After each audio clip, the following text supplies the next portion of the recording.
کبھی کبھی انسان کے ساتھ وہ سب کچھ ہو جاتا ہے جو اس نے کبھی سوچا بھی نہ ہو۔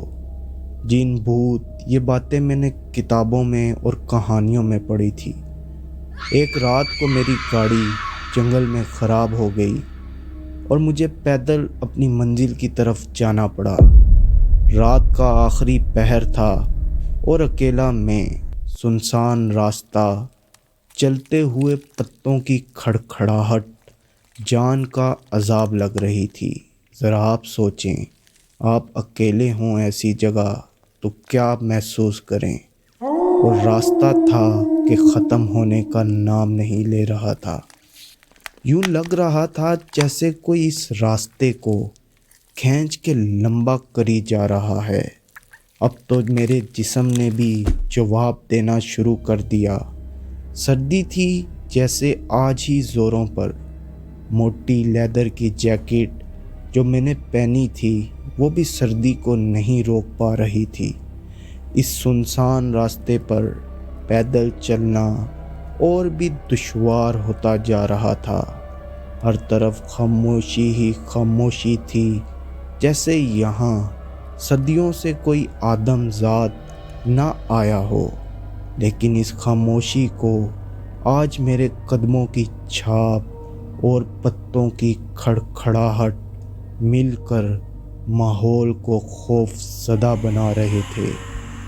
کئی دفعہ تو میں خود اپنے قدموں کی آواز سے ڈر جاتا۔ ارد گرد کے درختوں کو دیکھ کر یوں محسوس ہوتا جیسے ان کے پیچھے کوئی بھوت کھڑا ہو۔ میں نے اپنے چلنے کی رفتار تیز کر دی، جیسے کہ میں بھاگ رہا ہوں۔ ایک موڑ مڑتے ہی میری چیخ نکلتے نکلتے رہ گئی۔ اس سے کچھ فاصلے پر کوئی اجنبی اپنی منزل کی جانب رواں دواں تھا۔ اس کو دیکھ کر پہلے تو میں بہت زیادہ ڈر گیا، جیسے میں نے کوئی بھوت دیکھ لیا ہو۔ پھر میری جان میں جان آ گئی۔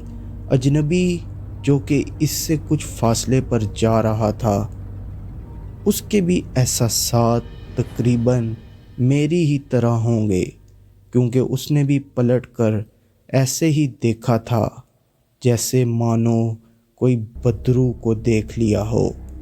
اتنے میں وہ اجنبی قریب آ چکا تھا۔ وہ اجنبی یوں مخاطب ہوا، کیا آپ اسی گاؤں سے تعلق رکھتے ہیں؟ اس جملے کے دوران اس کی نظر اجنبی پر پڑی تو وہ جیسے ہل کر رہ گیا۔ ایک دفعہ تو اس کا دل کیا کہ ابھی بھاگ لے۔ عجیب ڈراؤنا سا چہرہ تھا۔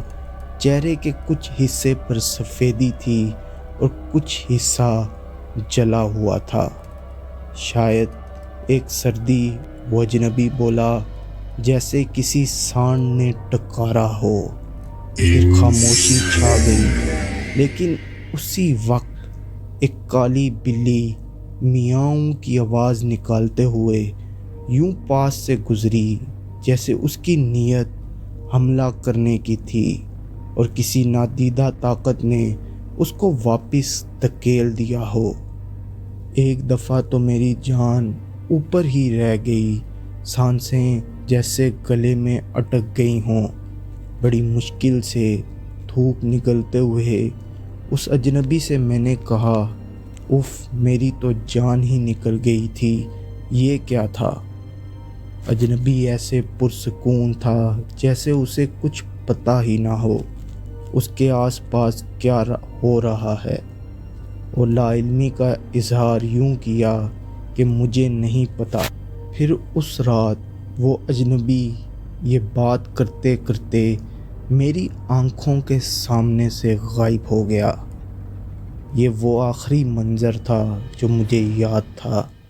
اس کے بعد میری جب آنکھ کھلی تو میں ہاسپٹل میں تھا۔ وہ رات، وہ جنگل، میں آج تک نہیں بھول سکا۔